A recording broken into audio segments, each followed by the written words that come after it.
Bapak, Ibu, Saudara yang dikasihi Tuhan Yesus, marilah kita mempersiapkan diri kita untuk memasuki ibadah ini dan kita merespon panggilan beribadah. Kristus sudah menanggung kesengsaraan sangat berat. Salib yang dipanggulnya dengan tubuh yang telah disesah, darah yang menetes dari kepala, tangan dan kakinya, hati yang pedih karena dihina, diludahi melengkapi penderitaan yang harus dialaminya sebagai hamba. Tidak menyurutkan kasih dan kesetiaannya dalam memenuhi panggilan mulia Bapaknya. Jalan kesengsaraan menuju Golgota dilihat banyak orang sebagai kekalahan dan kebinasaannya. Namun sesungguhnya itu adalah jalan kasih demi keselamatan kita, supaya maut tidak berkuasa lagi atas kita. Mari dengan kerendahan hati kita datang kepada Dia yang tersalib itu dengan membawa keluarga sebagai salib kita, keluarga sebagai Getsemani kita dalam ibadah ini.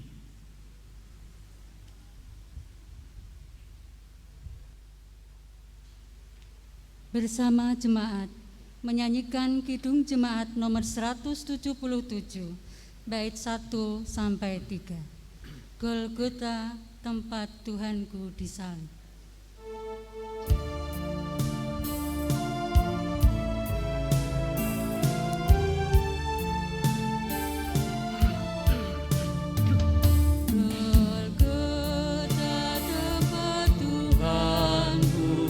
Disalib dan dicela agar dunia damai pula dengan Allah Khaliknya. Dari sanalah mengalir sungai kasih kurnia bagi orang yang berdosa, yang memandang Golgota.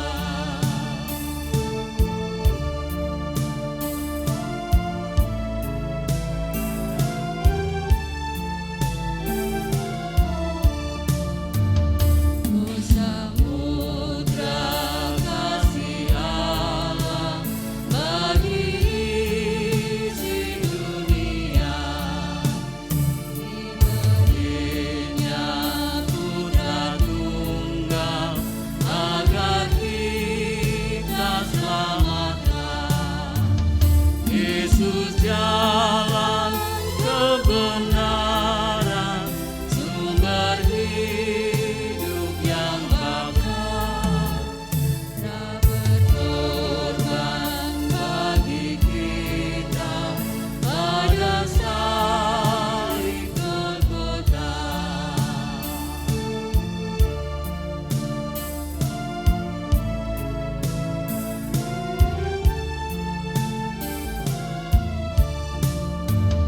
Mari kita muliakan cinta kasih penebus dosa kita. Dia hapus dengan darah yang kudus. Dia taat sampai mati pada salib Golgota. Kita hidup oleh Dia, puji Tuhan selamanya.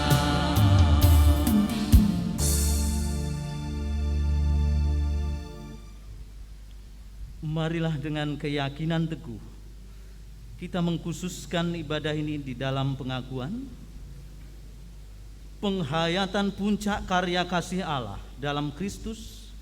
Ibadah Jumat Agung yang mulia pada hari ini terjadi oleh anugerah dan kasih setia Allah Tritunggal Maha Kudus yang tak berkesudahan. Bagi Dia yang duduk di atas tahta dan bagi anak domba adalah puji-pujian dan hormat dan kemuliaan dan kuasa sampai selama-lamanya. Amin. Kita menyanyikan Kidung Jemaat 242 bait yang pertama, muliakan Allah Bapa.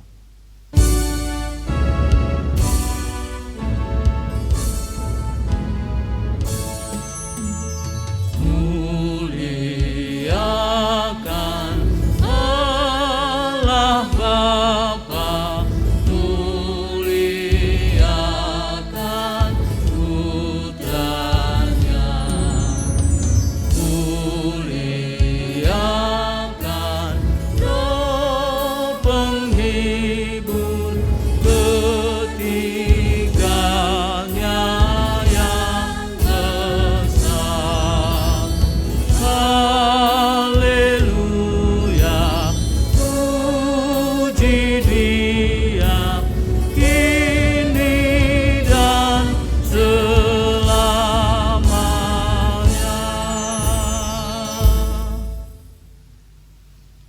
Kasih karunia dan damai sejahtera dari Allah Bapa dan Yesus Kristus bagi saudara sekalian. Silakan duduk.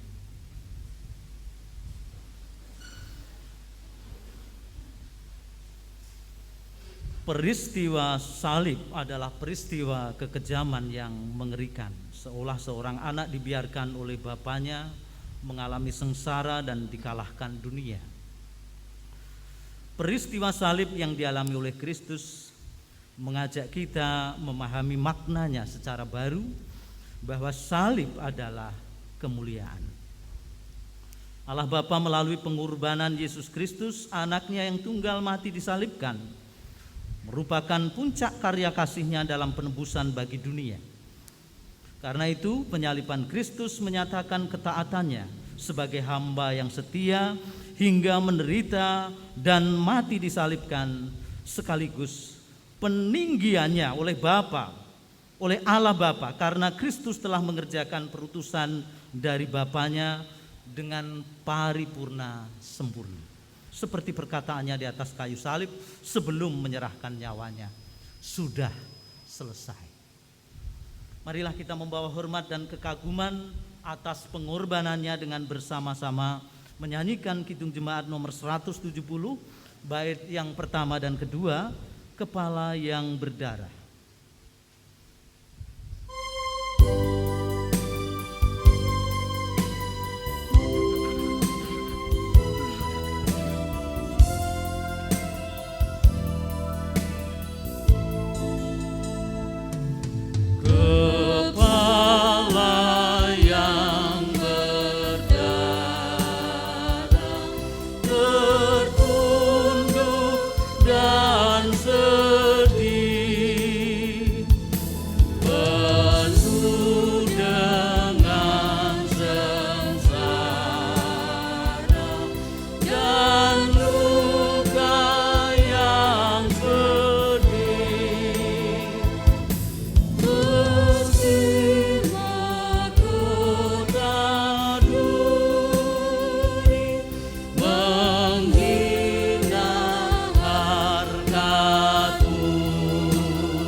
Raja yang mulia,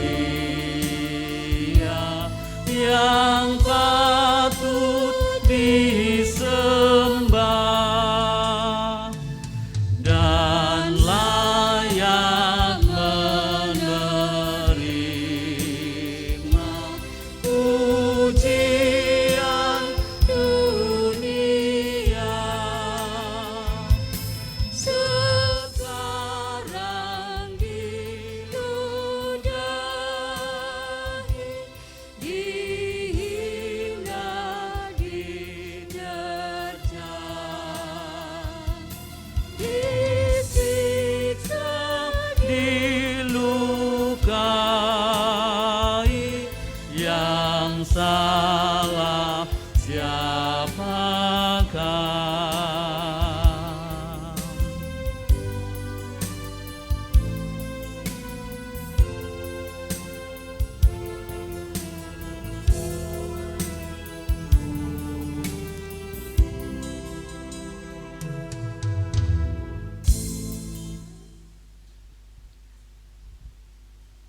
Kita akan mendengarkan pembacaan Yesaya 52 ayat 13 sampai pasal 53 ayat 12, nyanyian hamba Tuhan.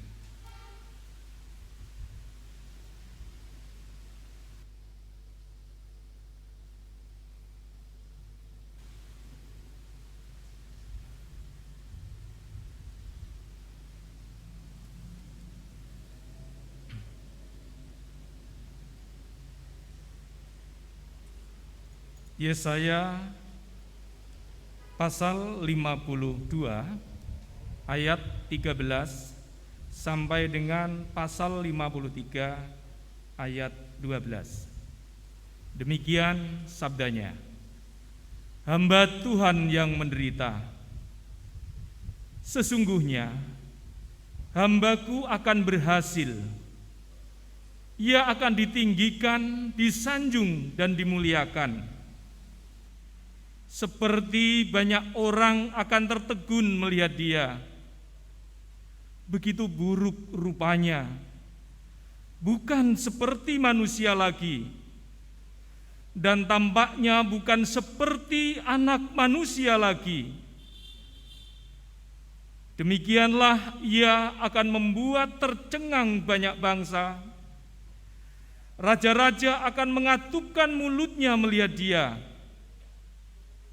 Sebab apa yang tidak diceritakan kepada mereka akan mereka lihat, dan apa yang tidak mereka dengar akan mereka pahami.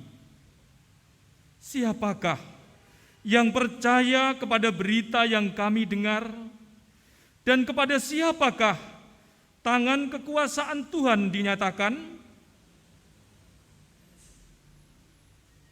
Sebagai taruk ia tumbuh di hadapan Tuhan, dan sebagai tunas dari tanah kering. Ia tidak tampan, dan semaraknya pun tidak ada, sehingga kita memandang dia.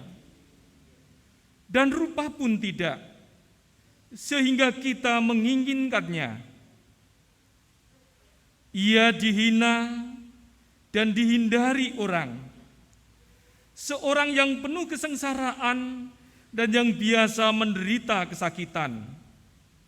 Ia sangat dihina sehingga orang menutup mukanya terhadap dia, dan bagi kita pun dia tidak masuk hitungan.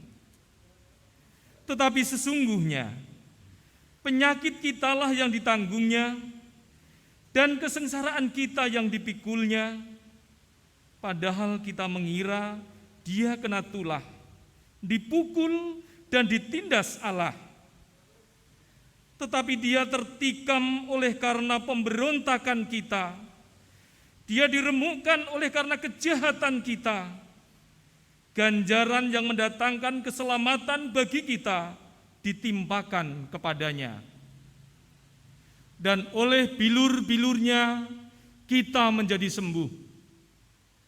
Kita sekalian sesaat seperti domba. Masing-masing kita mengambil jalannya sendiri. Tetapi Tuhan telah menimpakan kepadanya kejahatan kita sekalian. Dia dianiaya, tetapi dia membiarkan diri ditindas dan tidak membuka mulutnya, seperti anak domba yang dibawa ke pembantaian, seperti induk domba yang keluh di depan orang-orang yang menggunting bulunya. Ia tidak membuka mulutnya. Sesudah penahanan dan penghukuman, ia terambil. Dan tentang nasibnya, siapakah yang memikirkannya? Sungguh, ia terputus dari negeri orang-orang hidup, dan karena pemberontakan umatku, ia kena tulah. Orang menempatkan kuburnya di antara orang-orang fasik, dan dalam matinya ia ada di antara penjahat-penjahat, sekalipun ia tidak berbuat kekerasan, dan tipu tidak ada dalam mulutnya. Tetapi Tuhan berkehendak meremukkan dia dengan kesakitan. apabila ia menyerahkan dirinya sebagai korban penebus salah, ia akan melihat keturunannya, umurnya akan lanjut, dan kehendak Tuhan akan terlaksana olehnya. Sesudah kesusahan jiwanya, ia akan melihat terang dan menjadi puas, dan hambaku itu sebagai orang yang besar dan membenarkan banyak orang oleh hikmatnya, dan kejahatan mereka dia pikul. Sebab itu, aku akan membagikan kepadanya orang-orang besar sebagai rampasan, dan ia akan memperoleh orang-orang kuat sebagai jarahan, yaitu sebagai ganti, karena ia telah menyerahkan nyawanya ke dalam maut, dan karena ia terhitung di antara pemberontak-pemberontak. Sekalipun ia menanggung dosa banyak orang dan berdoa untuk pemberontak-pemberontak. Demikian pembacaan sabda Tuhan. Jemaat Tuhan, kita menyanyikan Kidung Jemaat nomor 170 tadi, bait yang ketiga, kepala yang berdarah.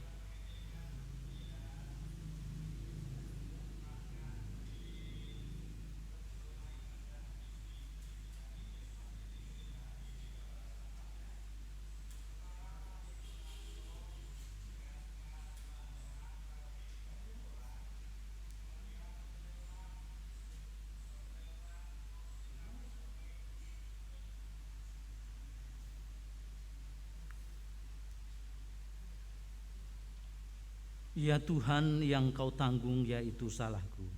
Ya Tuhan, yang kau tanggung yaitu salahku. Dosa aku gantung di kayu salibmu, oh kasihani daku yang harus dicela. Ampunilah hamba-Mu, beri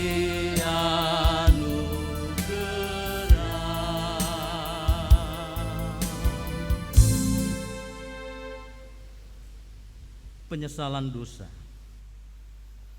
Tuhan Yesus, telah Engkau firmankan, setiap orang yang mau mengikut Aku, ia harus menyangkal dirinya, memikul salibnya setiap hari dan mengikut Aku. Injil Lukas pasal 9 ayat 23. Engkau sendiri telah meneladani kami dengan rela memikul salib hina dan tubuhmu digantung pada salib itu demi menyelamatkan kami.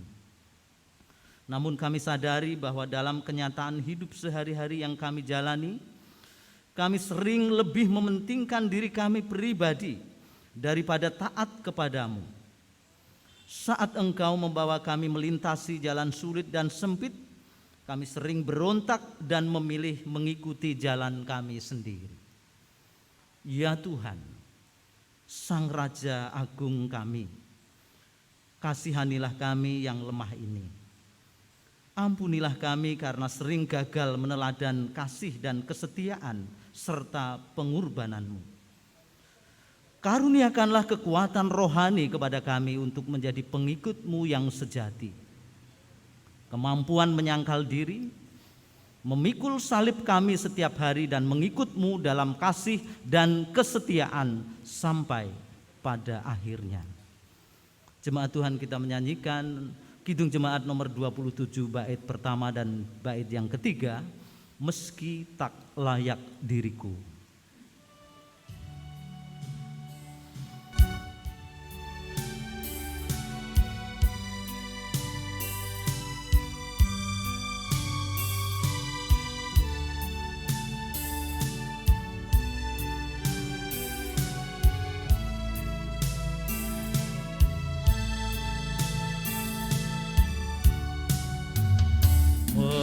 meski tak layak diriku,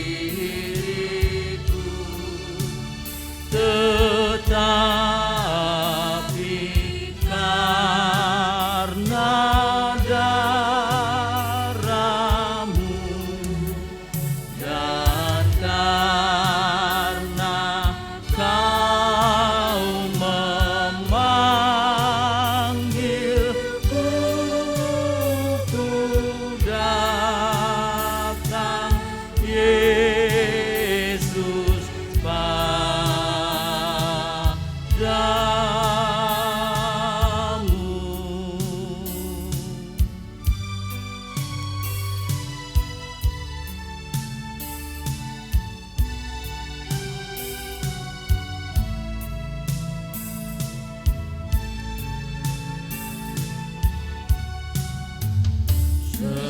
Gelombang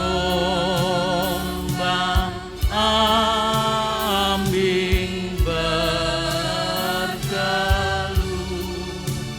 gentar di kancah Kemelut,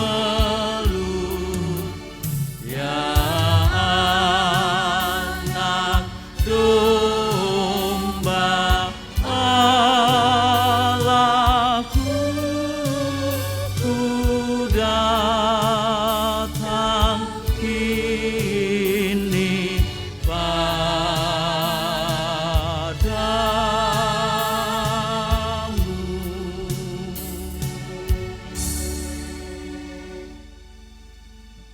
Berita anugerah kita sambut dengan berdiri. Jemaat Tuhan, silakan bangkit berdiri. Bagi setiap orang yang dengan tulus hati menyesali dosanya di hadapan Tuhan, Ia menjanjikan anugerah pengharapan dan sekaligus panggilan untuk hidup dalam terang-Nya, seperti yang tertulis dalam surat 1 Yohanes pasal pertama ayat 7. Tetapi jika kita hidup di dalam terang sama seperti Dia ada di dalam terang, maka kita beroleh persekutuan seorang dengan yang lain, dan darah Yesus anaknya itu menyucikan kita dari segala dosa. Demikian berita anugerah dari Tuhan. Syukur kepada Allah.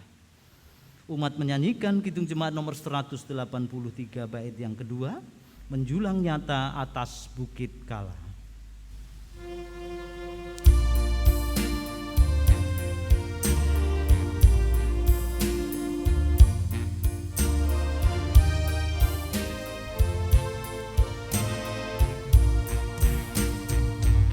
Salibmu Kristus tanda pengasihan, mengangkat hati yang remuk redam, membuat dosa yang tak terperikan,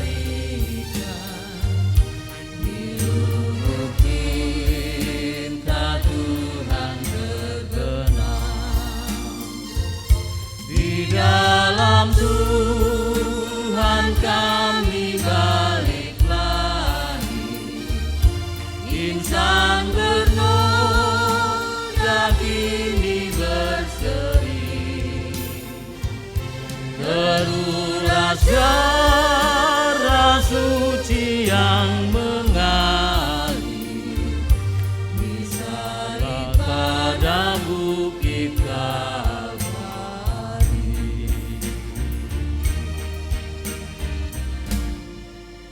Jemaat Tuhan, silakan duduk kembali.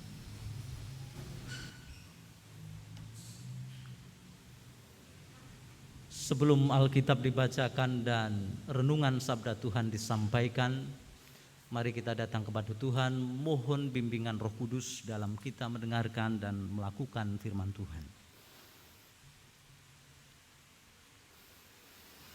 Bapa terkasih, kami datang kepadamu dalam sukacita dan syukur di dalam Tuhan, sebab anugerah Tuhan memelihara kami. Kami akan mendengarkan sabda Tuhan melalui pembacaan Alkitab. Bapa, kami sadar sepenuhnya bahwa apa yang tertulis sesungguhnya adalah firman hidup. Oleh kuasa dan pertolongan Roh Kudus kami dimampukan untuk berjumpa dengan Kristus melalui sabda Tuhan yang kami dengarkan, baik pembacaan Alkitab maupun renungan yang akan disampaikan oleh hamba firman-Mu. Biarlah sungguh-sungguh bukan kekuatan kami di dalam menerima secara bertanggung jawab firman yang kami dengarkan pada hari ini, dan yang memberitakan pun diberkati bersama-sama menjadi satu umat di dalam Tuhan yang bersungguh-sungguh melakukannya dalam ketaatan. Demi Yesus Kristus kami berdoa memohon pertolongan Roh Kudus di dalam menerima dan melakukan sabda Tuhan. Amin. Saudara-saudara, pembacaan Alkitab hari ini sebuah kisah yang cukup panjang, berbeda dari biasanya. Tetapi sesungguhnya inilah bacaan bagi jemaat sesuai dengan kalender gerejawi kita. Injil Yohanes pasal 18 ayat 1 sampai pasal 19 ayat 42.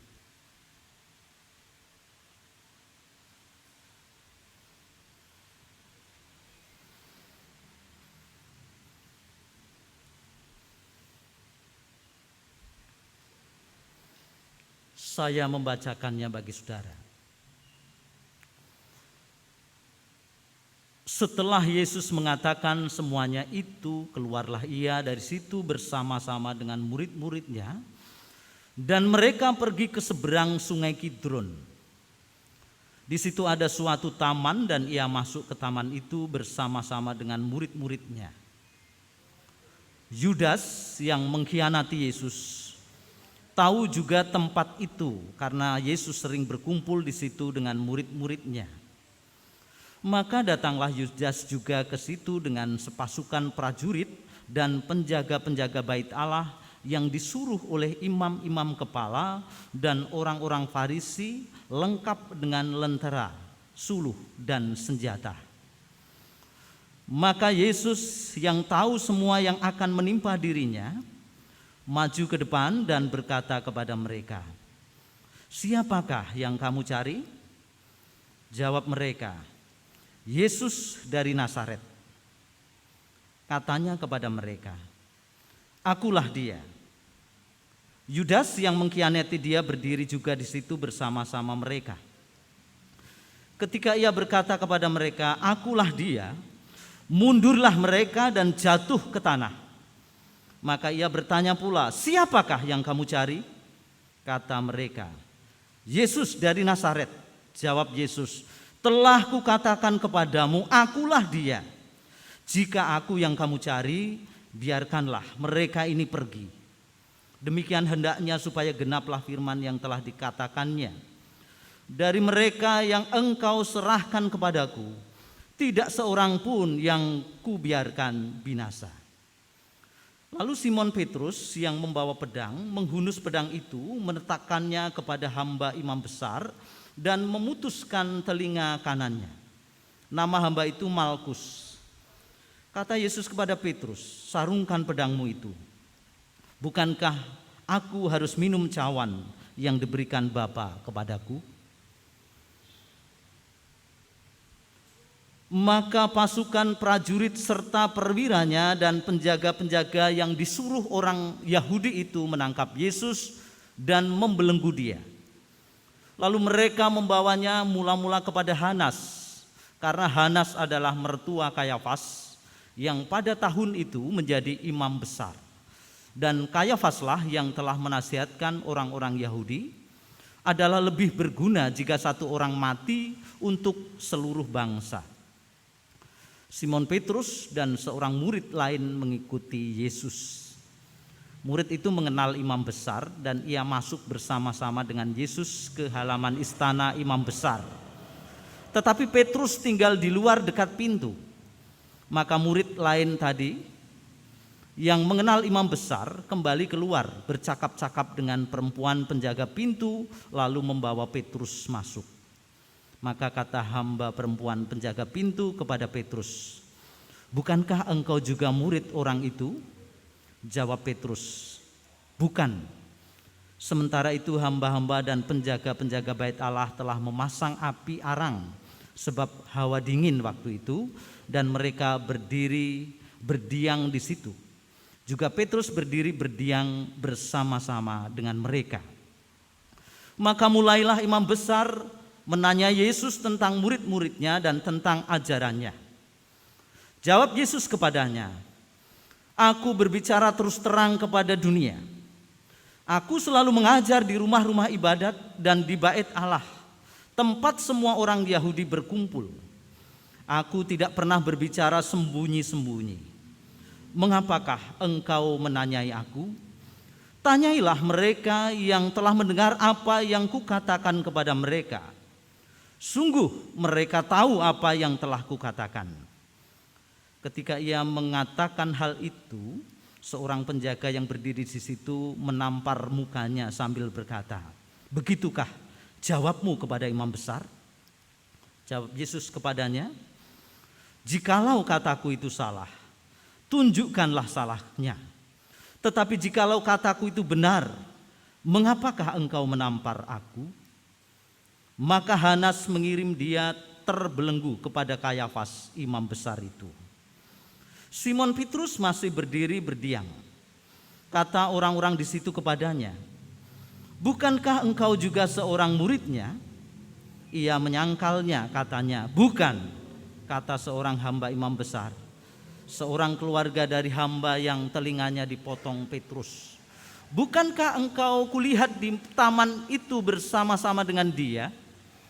Maka Petrus menyangkalnya pula, dan ketika itu berkokoklah ayam. Maka mereka membawa Yesus dari Kayafas ke gedung pengadilan. Ketika itu hari masih pagi. Mereka sendiri tidak masuk ke gedung pengadilan itu, supaya jangan menajiskan diri, sebab mereka hendak makan Paskah. Sebab itu Pilatus keluar mendapatkan mereka dan berkata, "Apakah tuduhan kamu terhadap orang ini?" Jawab mereka kepadanya, "Jikalau ia bukan seorang penjahat, kami tidak menyerahkannya kepadamu." Kata Pilatus kepada mereka, "Ambillah dia dan hakimilah dia menurut hukum Tauratmu." Kata orang Yahudi itu, "Kami tidak diperbolehkan membunuh seseorang. Demikian hendaknya supaya genaplah firman Yesus yang dikatakannya untuk menyatakan bagaimana caranya ia akan mati." Maka kembalilah Pilatus ke dalam gedung pengadilan, lalu memanggil Yesus dan bertanya kepadanya, "Engkau inikah raja orang Yahudi?" Jawab Yesus, "Apakah engkau katakan hal itu dari hatimu sendiri, atau adakah orang lain yang mengatakannya kepadamu tentang aku?" Kata Pilatus, "Apakah aku seorang Yahudi? Bangsamu sendiri dan imam-imam kepala yang telah menyerahkan engkau kepadaku, apakah yang telah engkau perbuat?" Jawab Yesus, "Pekerjaanku bukan dari dunia ini. Jawab Yesus, "Kerajaanku bukan dari dunia ini. Jika kerajaanku dari dunia ini, pasti hamba-hambaku telah melawan, supaya aku jangan diserahkan kepada orang Yahudi. Akan tetapi kerajaanku bukan dari sini." Maka kata Pilatus kepadanya, "Jadi engkau adalah raja?" Jawab Yesus, "Engkau mengatakan bahwa aku adalah raja. Untuk itulah aku lahir, dan untuk itulah aku datang ke dalam dunia ini, supaya aku memberi kesaksian tentang kebenaran. Setiap orang yang berasal dari kebenaran mendengarkan suaraku." Kata Pilatus kepadanya, "Apakah kebenaran itu?" Sesudah mengatakan demikian, keluarlah Pilatus lagi mendapatkan orang-orang Yahudi dan berkata kepada mereka, "Aku tidak mendapati kesalahan apapun padanya. Tetapi pada kamu ada kebiasaan bahwa pada Paskah aku membebaskan seorang bagimu. Maukah kamu supaya aku membebaskan raja orang Yahudi bagimu? Mereka berteriak pula, jangan dia, melainkan Barabas. Barabas adalah seorang penyamun. Lalu Pilatus mengambil Yesus dan menyuruh orang menyesah dia. Prajurit-prajurit menganyam sebuah mahkota duri dan menaruhnya di atas kepalanya. Mereka memakaikan dia jubah ungu, dan sambil maju ke depan mereka berkata, salam, hai raja orang Yahudi. Lalu mereka menampar mukanya. Pilatus keluar lagi dan berkata kepada mereka, lihatlah, aku membawa dia keluar kepada kamu, supaya kamu tahu bahwa aku tidak mendapati kesalahan apapun padanya. Lalu Yesus keluar bermahkota duri dan berjubah ungu. Maka kata Pilatus kepada mereka, lihatlah manusia itu. Ketika imam-imam kepala dan penjaga-penjaga itu melihat dia, berteriaklah mereka, salibkan dia, salibkan dia. Kata Pilatus kepada mereka, ambil dia dan salibkan dia, sebab aku tidak mendapati kesalahan apapun padanya.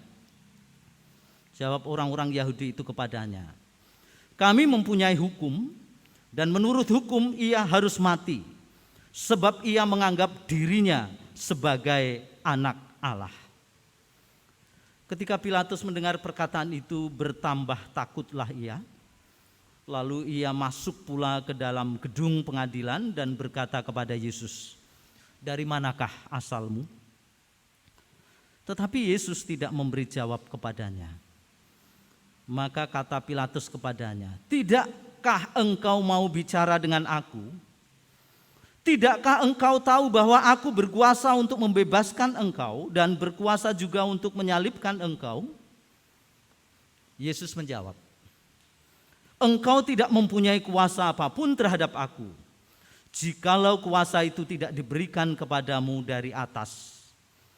Sebab itu, dia yang menyerahkan aku kepadamu lebih besar dosanya. Sejak itu Pilatus berusaha untuk membebaskan dia, tetapi orang-orang Yahudi berteriak, jikalau engkau membebaskan dia, engkau bukanlah sahabat kaisar. Setiap orang yang menganggap dirinya sebagai raja, ia melawan kaisar. Ketika Pilatus mendengar perkataan itu, ia menyuruh membawa Yesus keluar dan ia duduk di kursi pengadilan di tempat yang bernama Litostrotos, dalam bahasa Ibrani Gabata. Hari itu ialah hari persiapan Paskah, kira-kira jam 12. Kata Pilatus kepada orang-orang Yahudi itu, inilah rajamu. Maka berteriaklah mereka, enyahkan dia, enyahkan dia, salibkan dia. Kata Pilatus kepada mereka, haruskah aku menyalibkan rajamu? Jawab imam-imam kepala, kami tidak mempunyai raja selain daripada kaisar. Akhirnya Pilatus menyerahkan Yesus kepada mereka untuk disalibkan. Mereka menerima Yesus. Sambil memikul salibnya, ia pergi keluar ke tempat yang bernama tempat tengkorak, dalam bahasa Ibrani Golgota. Dan di situ ia disalibkan mereka, dan bersama-sama dengan dia disalibkan juga dua orang lain, sebelah menyebelah, Yesus di tengah-tengah. Dan Pilatus menyuruh memasang juga tulisan di atas kayu salib itu, bunyinya, Yesus orang Nazaret, Raja orang Yahudi.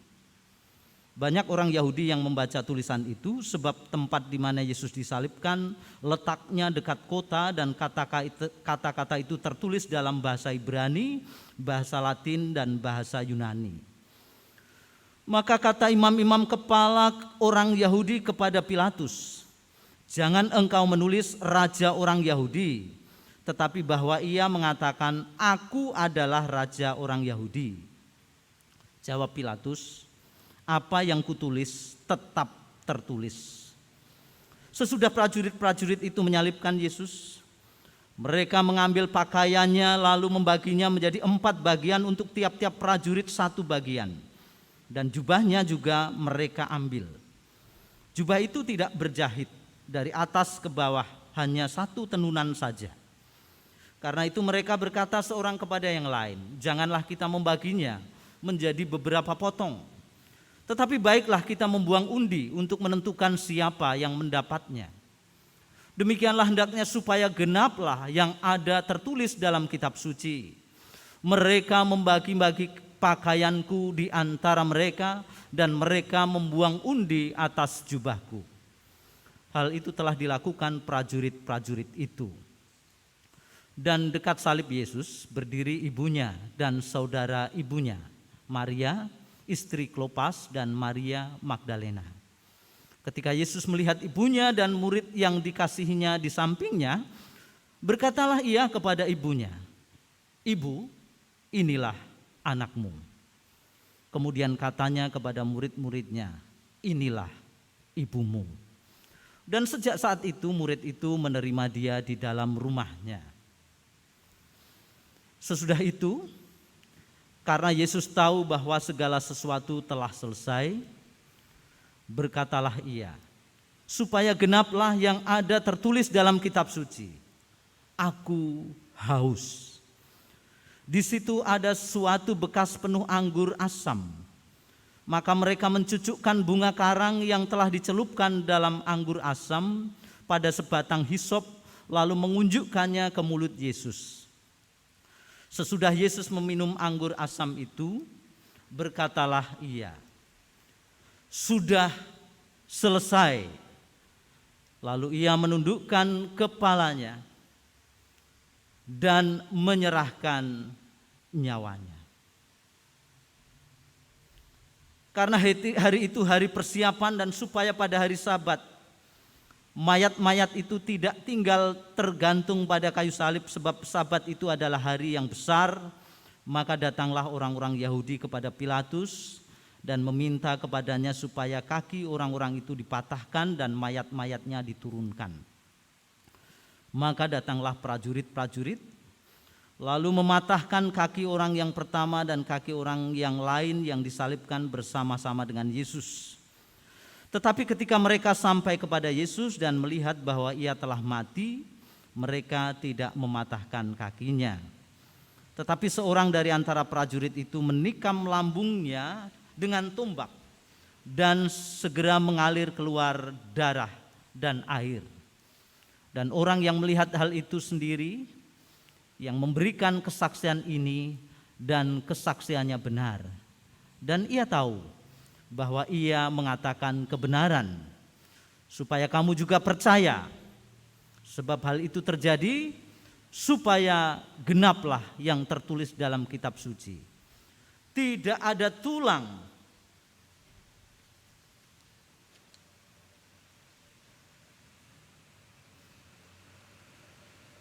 sebab hal itu terjadi supaya genaplah yang tertulis dalam kitab suci.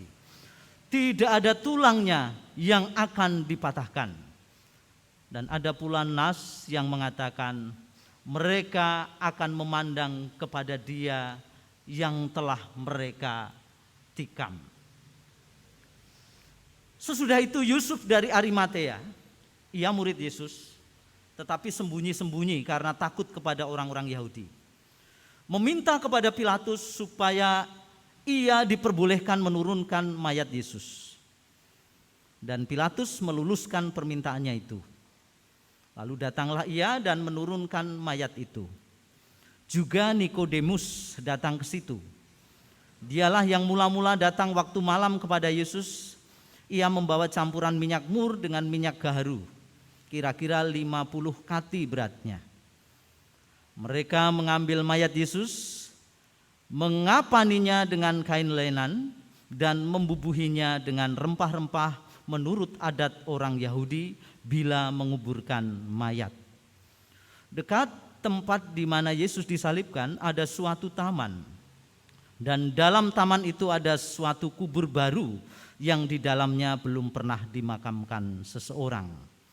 Karena hari itu hari persiapan orang Yahudi, sedang kubur itu tidak jauh letaknya. Maka mereka meletakkan mayat Yesus ke situ. Saudara-saudara, demikian Injil Yesus Kristus. Yang berbahagia ialah mereka yang mendengarkan firman Tuhan dan memeliharanya. Haleluya. Haleluya. Haleluya. Haleluya.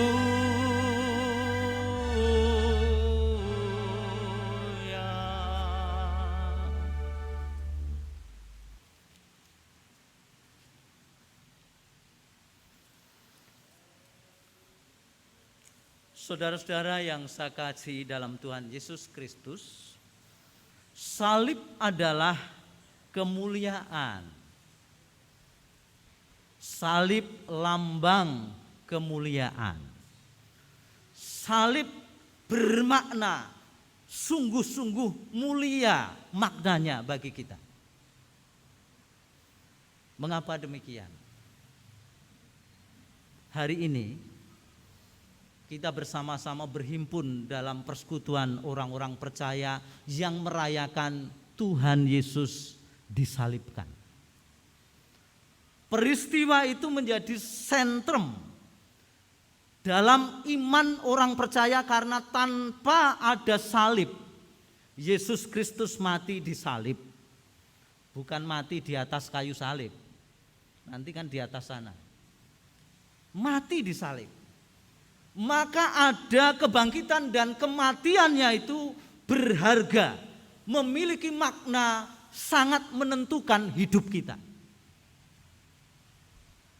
Tidak ada jalan lain, karena jalan salib itulah yang telah ditetapkan oleh Bapa yang mengutusnya datang ke dunia ini untuk menggantikan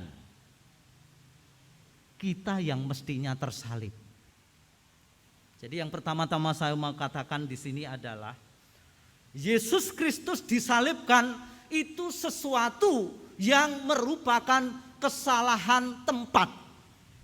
Salah tempat. Itu mestinya tempat kita, bukan tempatnya Tuhan Yesus. Tetapi persoalannya mengapa Tuhan Yesus mau menggantikan kita, Dia yang tersalibkan. Salib itu saudara-saudara hanya diberlakukan bagi pemberontak kelas kakap. Kira-kira yang menimbulkan huru-hara, yang merugikan kepentingan masyarakat banyak karena perbuatannya. Itu penjahat kelas besar. Tetapi juga mereka yang saat itu melawan penguasa resmi.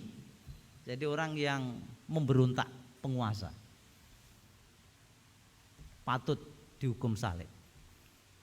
Yang ketiga, budak yang melarikan diri. Kalau ketangkap, disalibkan. Tujuannya untuk memberikan peringatan kepada banyak orang lain supaya jangan melakukan seperti itu. Jangan coba-coba melakukan seperti itu supaya tidak tersalibkan. Itu artinya ketika orang disalibkan ada tekanan berat, baik secara fisik maupun mentalnya, maupun spiritualnya. Kalau saudara menghayati penderitaan Kristus menjelang disalibkan, dia sudah disesah lebih dulu.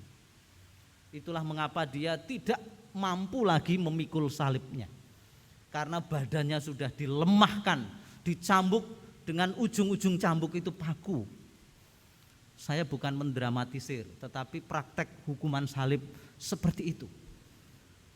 Betul-betul disengsarakan, sengsara yang sengsara-sengsaranya, sesangsara-sengsaranya. Jadi penderitaan yang paling dalam supaya dialami orang seperti itu. Ngeri betul penyaliban itu. Saudara, dalam sejarah gereja, ketika tentara Nazi menguasai Polandia, maka dikisahkan ada seorang Romo biarawan, Maxilinius, seorang Romo yang mendengar ada orang yang sedang ditawan oleh Nazi, dan dia menangis meminta dibebaskan karena masih memiliki keluarga dengan anak-anak yang masih kecil. Romo itu memberikan dirinya menggantikan orang yang semestinya dipenjara. Jadi penindasan Nazi itu bukan hanya orang Yahudi, tetapi ras-ras lain yang dianggap mengancam kedudukan kemuliaan bangsa Jerman yang dihembuskan oleh ideologi Nazi. Waktu itu membuat penangkapan dan penganiayaan di Polandia kurang lebih 1 juta orang dibunuh pada tahun kurun waktu 1938 sampai 41. Jadi seorang Romo ini meninggal akhirnya dalam kesengsaraannya di penjara bersama orang-orang yang memang mau dimusnahkan. Maximilianus, seorang Romo yang mau menggantikan penderitaan orang lain. Nah, bagaimana kita menghayati makna salib yang mulia?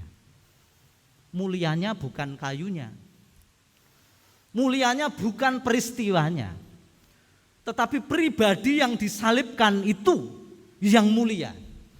Karena dia, Yesus, disaksikan Alkitab tidak ada kesalahan apapun. Pontius Pilatus pun tidak mendapatkan kesalahan pada dirinya. Saudara tahu?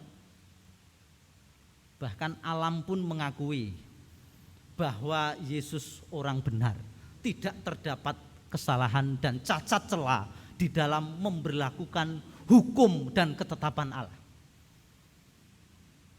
Itulah mengapa ketika Yesus disalibkan, makna pengorbanannya mampu membebaskan saya dan saudara yang mestinya dihukum, disalib, mati sengsara karena dosa kita.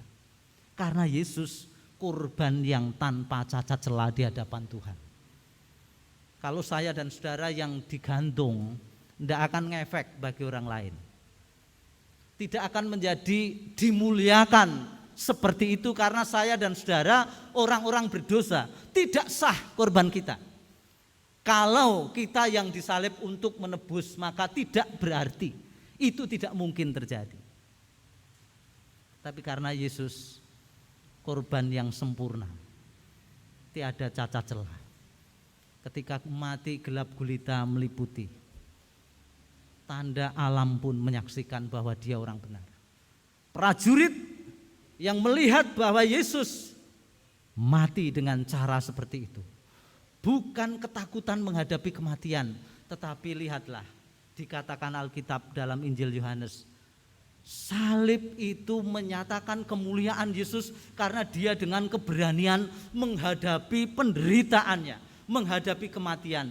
Dia mengatakan, bukan celaka aku, habislah aku, bukan, tetapi sudah selesai.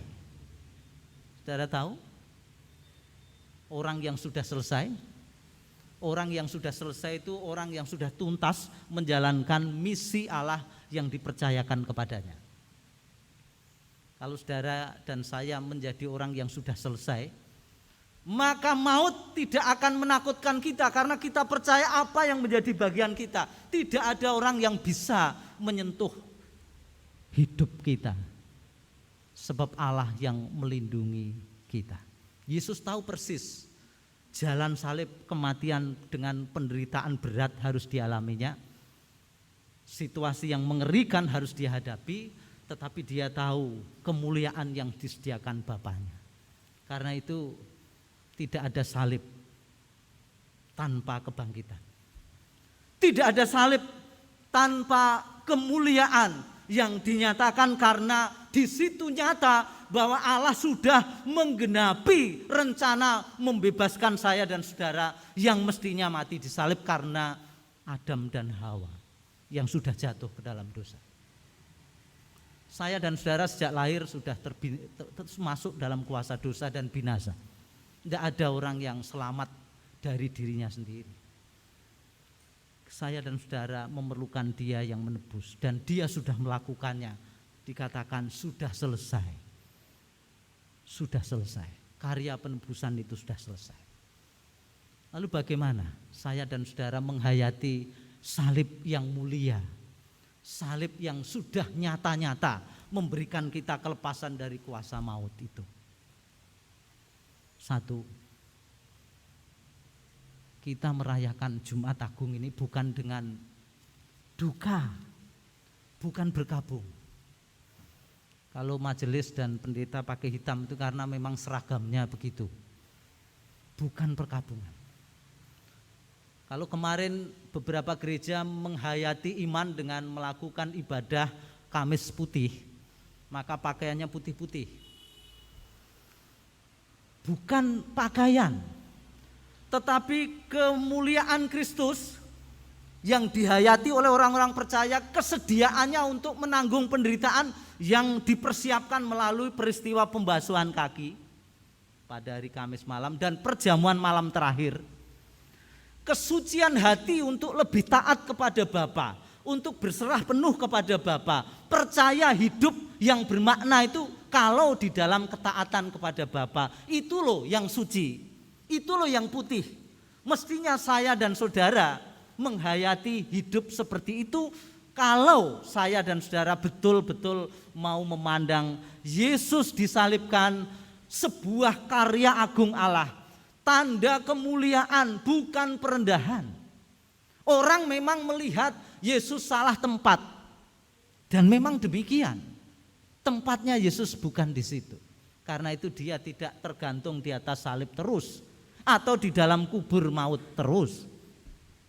Tetapi dia bangkit dan menyatakan dia menang atas maut. Kita lalu bersyukur karena kita yang bersama-sama dengan dia akan mengalami kehidupan bersama Yesus dalam kebangkitannya. Tugas kita selain bersyukur, syukur itu dinyatakan dalam sikap. Jangan berbuat dosa lagi. Tindakan kita menghargai karya kasih Allah, karya agung kasih Tuhan. Kemuliaan salib yang setiap orang Kristen memakai tanda itu jangan hanya sekedar tanda, tetapi itu harus menjadi cara hidup kita. Orang yang mau menyalibkan kepentingan dirinya, hawa nafsunya, ketamakannya yang sekarang ini, zaman ini orang sungguh-sungguh hidup dalam persaingan ingin memperbesar diri dan pengaruhnya. Ada orang yang mau melepaskan hak-haknya demi orang lain. Ada orang yang mau berkorban untuk kesejahteraan hidup bersama. Semakin langka, semakin sulit didapatkan. Ada orang yang membantukan seperti yang menggantikan hukuman orang lain, masuk ke dalam pemenjaraan dan sampai meninggal di sana, seperti yang dihadapi Romo Maximilianus. Tidak semua orang bisa melakukan itu, tetapi kita diajak mau memikul salib Tuhan, salib setiap pribadi. Saudara sadar bahwa setiap keluarga punya salibnya? Yang saudara lihat aman dan nyaman itu sesungguhnya karena kita bersama Kristus yang menang atas salibnya.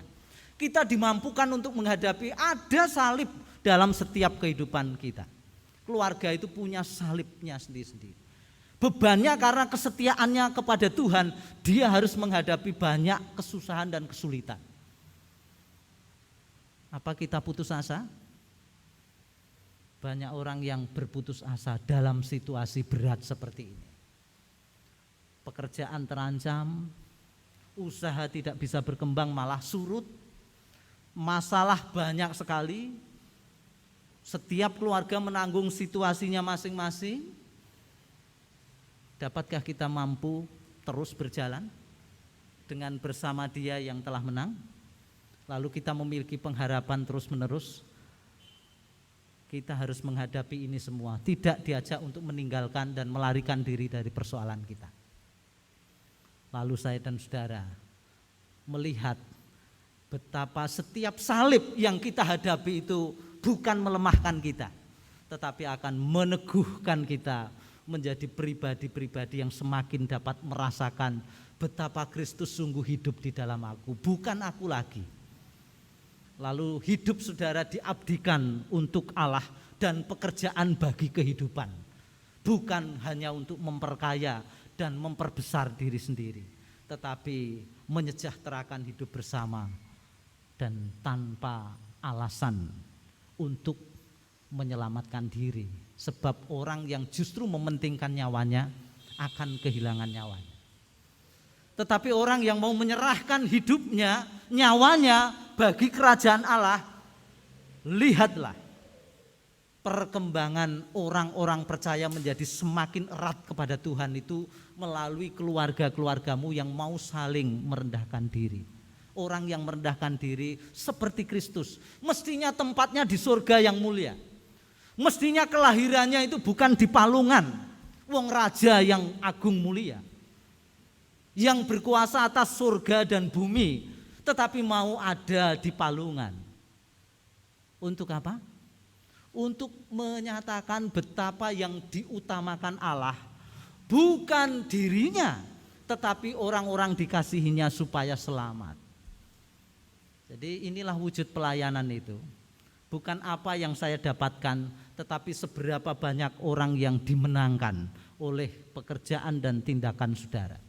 Berapa orang yang kemudian diberkati karena saya dan saudara sudah diberkati melalui kehidupan saya dan saudara.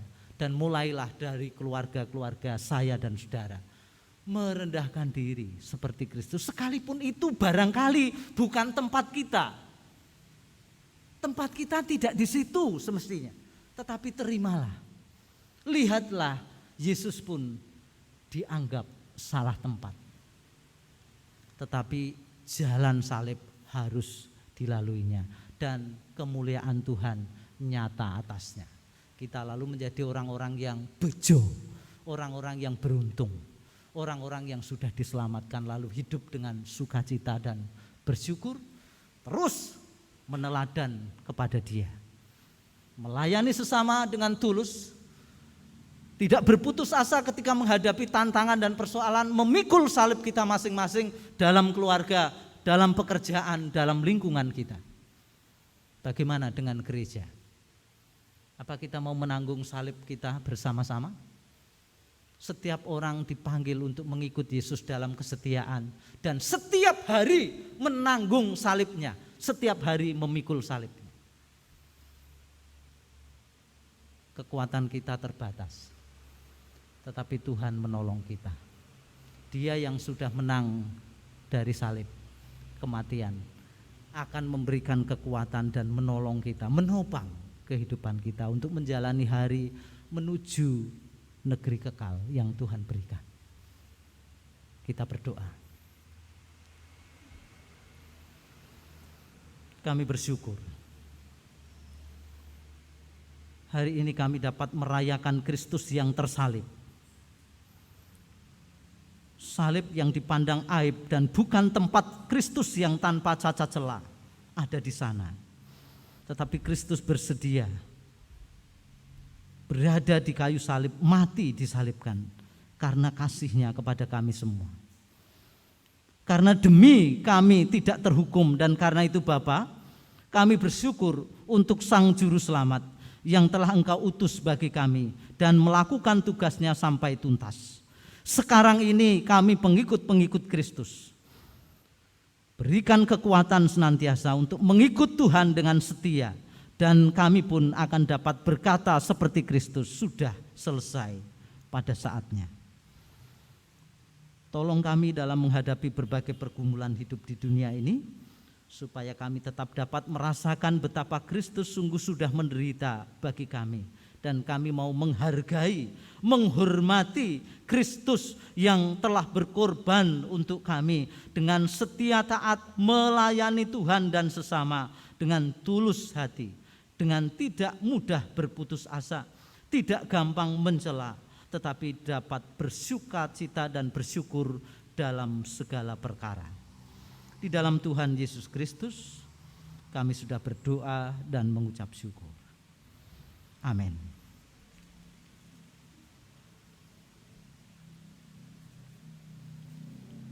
Saudara-saudara, kita akan memasuki pelayanan perjamuan kudus hari ini.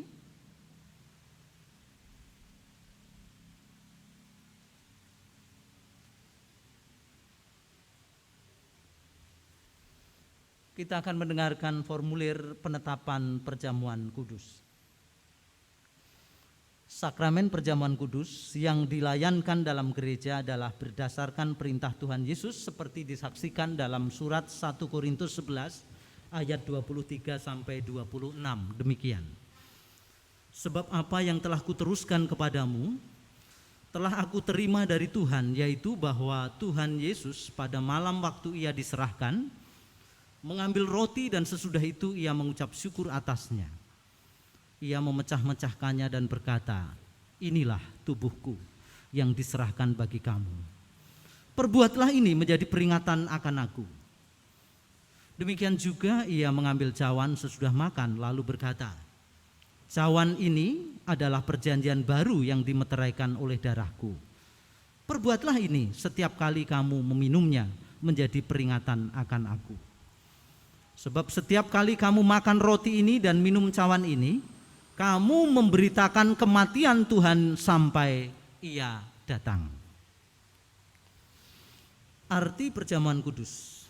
Saudara, yang pertama, perjamuan kudus adalah peringatan akan Kristus. 1 Korintus 11 ayat 24. Roti mengingatkan akan kehidupannya, cawan mengingatkan akan kematiannya, dan pelayanan ini sendiri mengingatkan akan kebangkitan dan kehadirannya yang sungguh-sungguh dalam persekutuan kita. Yang kedua, perjamuan kudus adalah proklamasi akan kematian Kristus. 1 Korintus 11 ayat 26. Dalam pelaksanaan perjamuan kudus kita dapat memahami bahwa Tuhan Yesus telah diutus Bapa ke dalam dunia mengenakan darah dan daging seperti kita, dari awal inkarnasinya menjadi manusia hingga akhir hidupnya di dunia. Ia telah menanggung murka Allah, bahkan ia membiarkan tubuhnya yang mulia dipaku pada kayu salib supaya surat utang dosa kita dipakukan kepadanya. Yang ketiga, perjamuan kudus melambangkan kesatuan kita dengan Kristus dan juga kesatuan dengan sesama kita. 1 Korintus 10 ayat 10 sampai 17. Perjamuan kudus memperlihatkan kepada kita bahwa iman dan percaya kita diarahkan kepada Kristus sebagai korban yang sempurna sekali untuk selama-lamanya, yang menjadi dasar dan asas keselamatan kita. Karena bagi jiwa kita yang lapar dan haus, Dia telah menjadi makanan dan minuman yang benar-benar mengaruniakan kehidupan yang kekal. Juga memperlihatkan bahwa oleh roh yang sama kita dihubungkan satu sama lain, bagaikan anggota satu tubuh dalam kasih persaudaraan sejati. Yang selanjutnya, perjamuan kudus adalah tanda atau meterai yang menunjukkan betapa kokoh perjanjian damai antara Allah dengan kita. 1 Korintus 11 ayat 25. Tuhan Yesus sendiri yang memperkokoh janji Allah untuk mendamaikan dan menyelamatkan kita yang ditandai dengan darah Kristus. Terakhir, yang kelima, perjamuan kudus sebagai jaminan kedatangan Kristus yang kedua kali. 1 Korintus 11 ayat 26, Matius 26 ayat 29. Perjamuan kudus mengarahkan kita kepada perjamuan agung bersama Kristus di rumah Bapa yang kekal, saat kita makan dan minum bersama Kristus dalam kerajaannya. Wahyu 19 ayat 9. Maka kita diminta untuk memberitakan kematian Tuhan Yesus sampai ia datang melalui perjamuan kudus ini. Saudara, marilah kita menguji diri kita masing-masing sebelum kita masuk dalam perjamuan kudus ini, dan kita menyiapkan hati dengan nyanyian O Anak Domba Allah, Kidung Jemaat nomor 311B, bait yang pertama.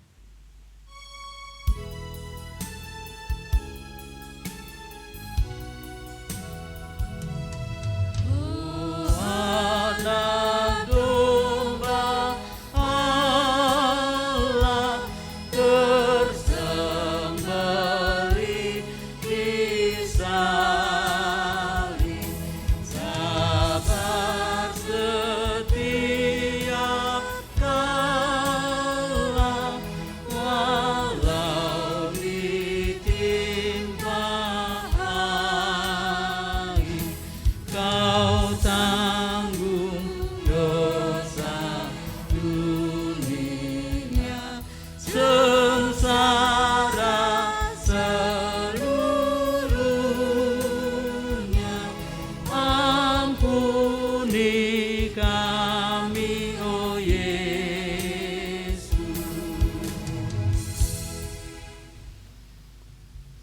Saya mengundang pelayan perjamuan kudus, diaken dan penatua untuk bersama-sama dalam pelayanan ini.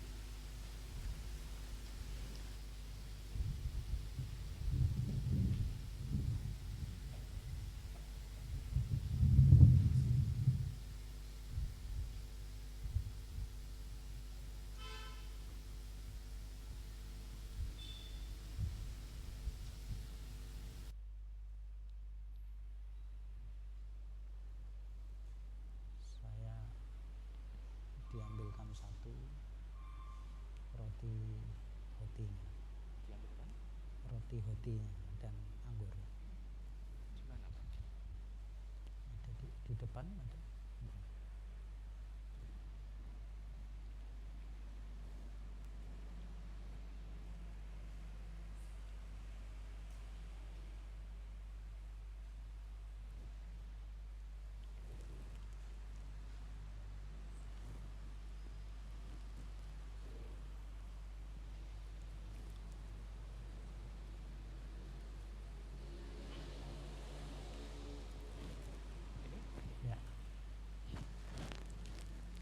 Saudara-saudara, lihatlah meja perjamuan Tuhan telah siap bagi kita semua.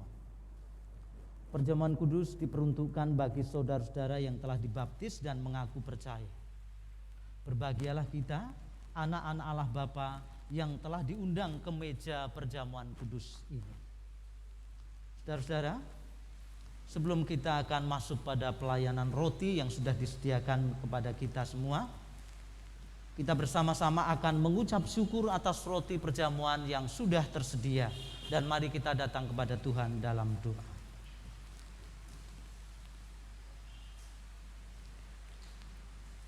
Bapa yang penuh kasih, yang sudah memberikan kami semua kehidupan oleh penebusan Kristus. Di dalam iman kami kepadamu, roti yang dipecah-pecahkan ini adalah persekutuan dengan tubuh Yesus Kristus yang terlebih dulu telah diserahkan bagi keselamatan kami. Karena itu kami percaya bahwa melalui perjamuan ini Engkau hadir memelihara iman dan kasih serta pengharapan kami kepada Kristus Sang Juru Selamat, dan kami pun mau berhimpun senantiasa dipersatukan oleh kasih Kristus itu, dan persekutuan kami bertumbuh semakin erat, persaudaraan di dalam Kristus semakin nyata dalam sikap hidup saling melayani, saling menolong, saling membantu, dan berkat Tuhan tercurah bagi semua. Kami serahkan perjamuan ini. Ketika kami memakan roti ini, biarlah Roh Kudus menguduskan kami dan memampukan kami untuk hidup sebagaimana yang Tuhan kehendaki. Di dalam nama Tuhan Yesus kami berdoa. Amin. Saudara-saudara, pelayanan roti akan dilakukan oleh majelis gereja. Sembari kita menerima roti perjamuan, nyanyian perjamuan kudus kita naikkan. Terimalah roti perjamuan ini dan layanilah jemaat Tuhan dengan penuh kesetiaan, dan Tuhan memberkati.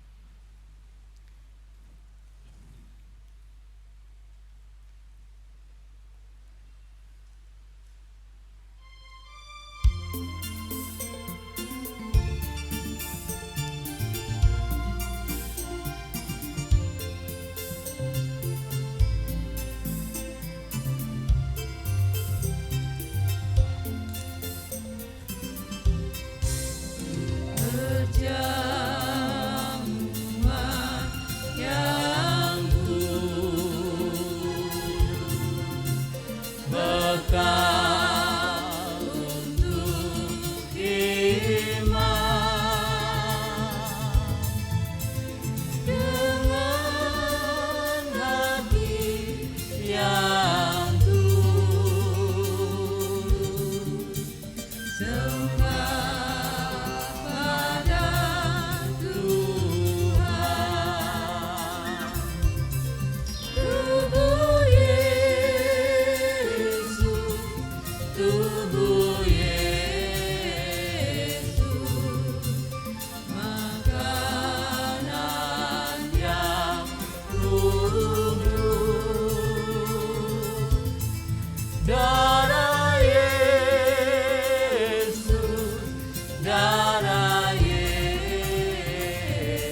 Ingat dan percayalah bahwa tubuh Tuhan kita Yesus Kristus telah dipecah-pecahkan untuk keampunan segala dosa kita.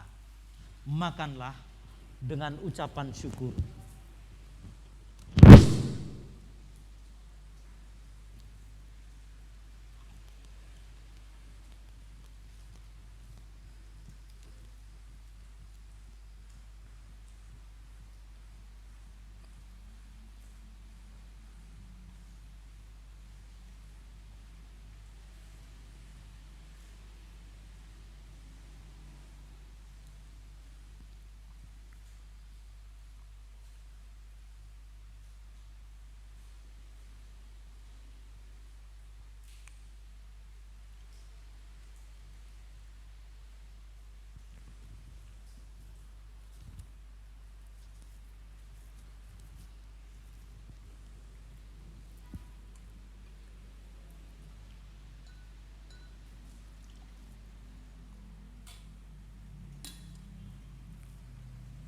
Saudaraku, anggur yang dicurahkan ini adalah persekutuan dengan darah Yesus Kristus. Darah perjanjian baru yang dicurahkan bagi kita. Mari kita bersama-sama menerimanya dengan mengucap syukur kepadanya. Kami bersyukur atas anggur perjamuan yang Tuhan sediakan bagi kami. Lambang darah Kristus, perjanjian baru yang dimeteraikan oleh darah Kristus. Sungguh kami bersyukur karena dengan begitu kami yang ambil bagian dalam perjamuan ini, meminum anggur perjamuan, dikuduskan oleh Allah oleh darah Yesus Kristus yang sudah dicurahkan di Bukit Golgota. Kami bersyukur dan menerima perjamuan dengan anggur perjamuan yang Tuhan sediakan bagi kami dengan ucapan syukur kepadamu. Kuduskan anggur perjamuan ini untuk menjadi sarana perjumpaan kami dengan Allah, membangun hidup persekutuan kami semakin kudus di hadapan Tuhan. Oleh kasih karunia dan pertolongan Allah, kami dimampukan untuk menerima anggur perjamuan ini dan hidup sebagaimana yang Tuhan kehendaki. Dalam nama Tuhan Yesus. Amin.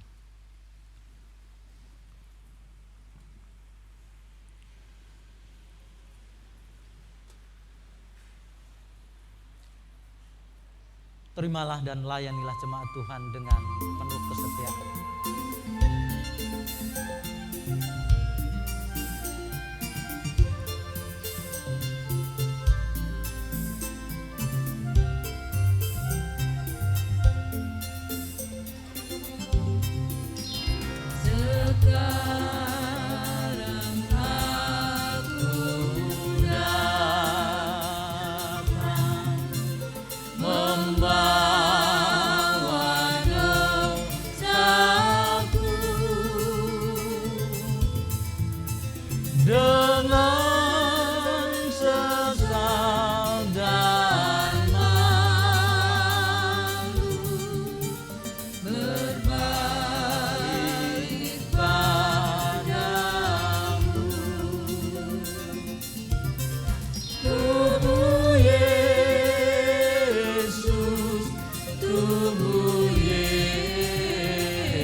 Ingatlah dan percayalah bahwa darah Tuhan kita Yesus Kristus telah ditumpahkan untuk keampunan segala dosa kita.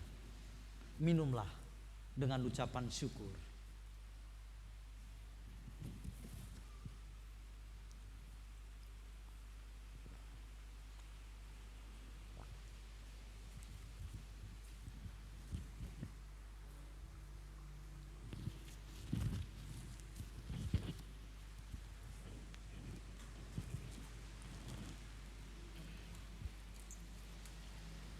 Marilah jemaat Tuhan, kita bersama-sama menaikkan persembahan syukur kita dalam perjamuan kudus ini.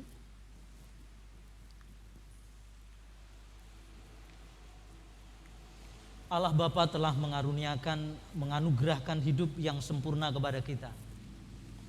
Kita telah ditebus dan Ia mengangkat kita sebagai anak-Nya. Hidup kita sekarang ini dalam kasih karunia dan berkat-Nya yang tidak berkesudahan.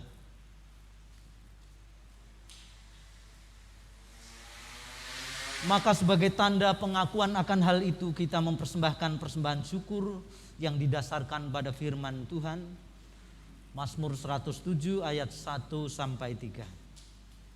Bersyukurlah kepada Tuhan sebab Ia baik, bahwasanya untuk selama-lamanya kasih setianya.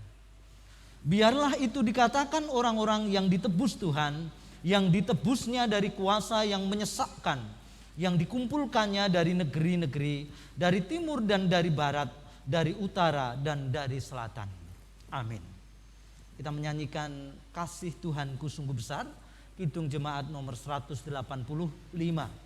Kita nyanyikan berulang.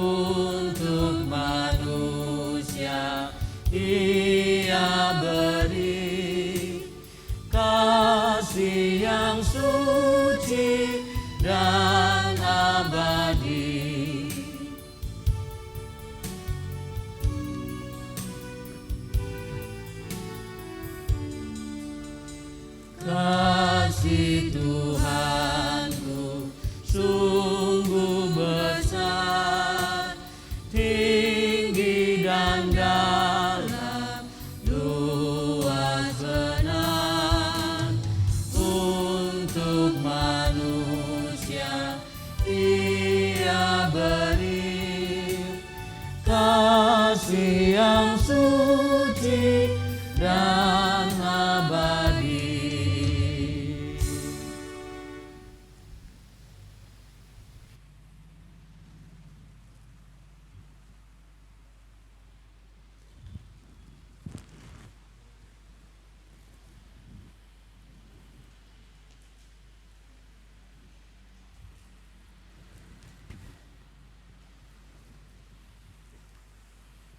Jemaat Tuhan, saya panggil bangkit berdiri. Marilah kita menaikkan doa syukur atas persembahan dan perjamuan kudus pada hari ini.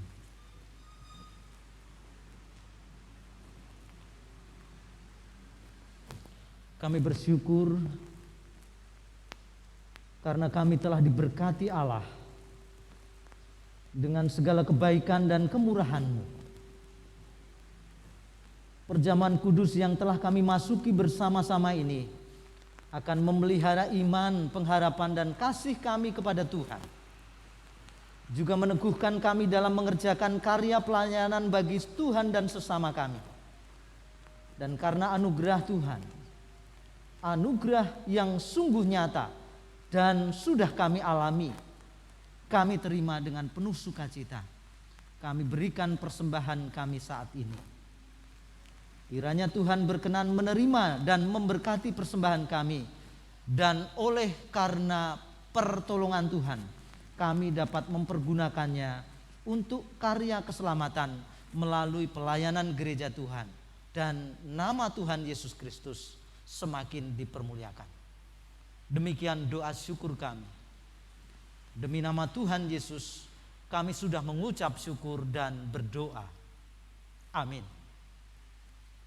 Saudara masih tetap berdiri. Pengakuan iman rasuli akan dipandu oleh majelis.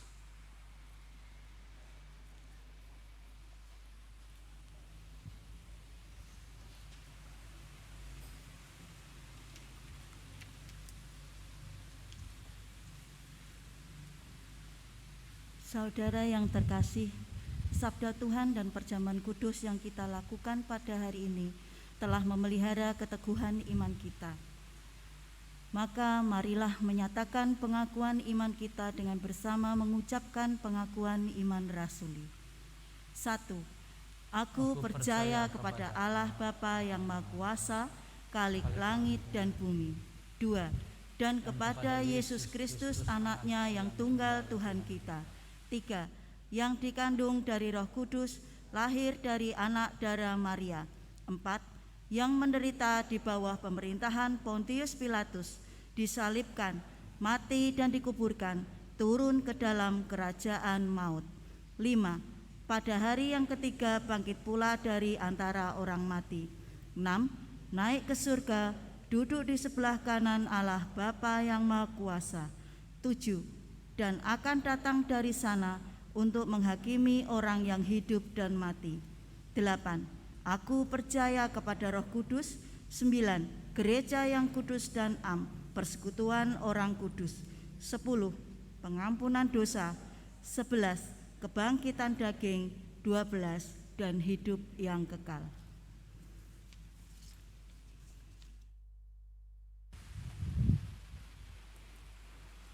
Jemaat Tuhan, silakan duduk.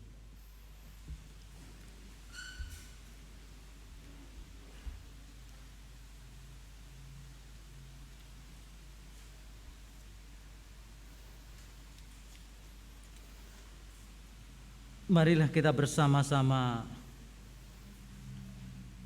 senantiasa mengucap syukur dan mohon agar kasih Kristus berkenan hadir di tengah hidup dunia yang mengalami derita dan pergumulan ini. Di dalam Kristus kita pasti dimampukan memikul salib kita masing-masing setiap hari. Karena kasih-Nya padaku, Kidung Jemaat 178, nyanyian kita.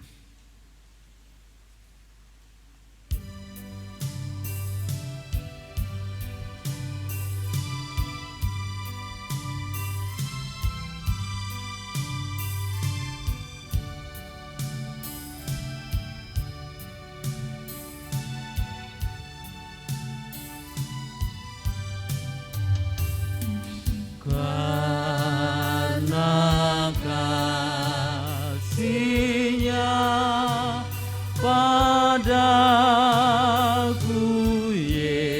Yesus datang ke dunia. Ia telah memberi hidupnya gantiku yang bercela. Oh, betapa mulia dan ajaib kuasa-Nya. Kasih Juru Selamat dunia menebus manusia.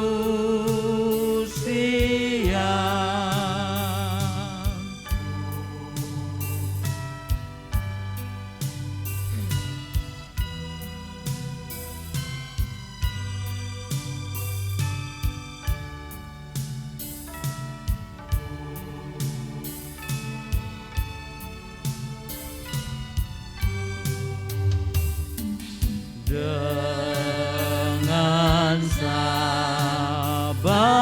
dan hikmatnya Yesus pimpin hidupku. Firman dan kebenarannya itulah peganganku.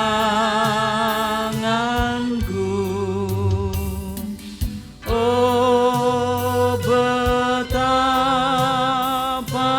mulia dan ajaib kuasanya. Kasih juru selamat dunia menebus manusia.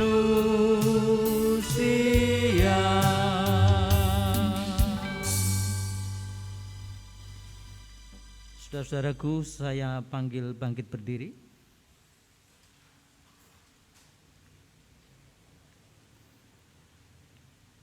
Hadapilah kehidupan di dunia ini dengan segala persoalannya dalam damai sejahtera Tuhan, dan terimalah berkat-Nya.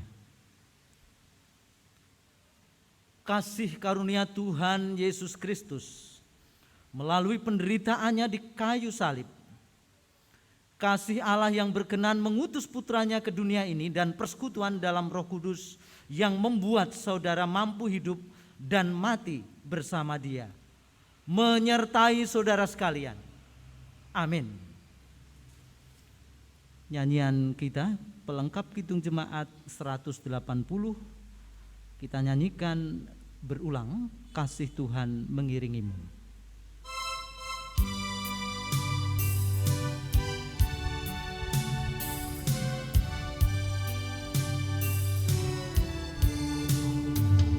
Kasih Tuhan mengiringimu dan sayapnya melindungimu. Tangan Tuhan pegang di dalam hidupku, majulah dalam terang kasih-Nya.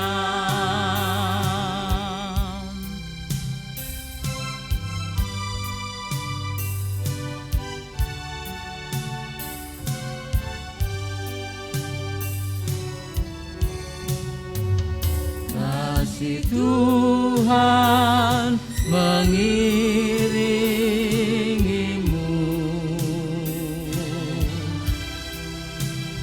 dan sayapnya melindungimu. Tangan Tuhan pegang di dalam hidupku, masuklah dalam terang kasih-Nya.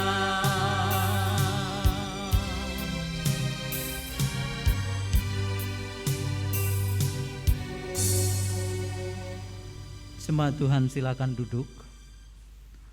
Kita mengambil saat untuk berdoa secara pribadi. Naikkan doa-doamu untuk kehidupan bersama, supaya damai sejahtera Tuhan hadir di dalam kehidupan dunia ini, dan kerajaan Allah nyata semakin dialami banyak orang.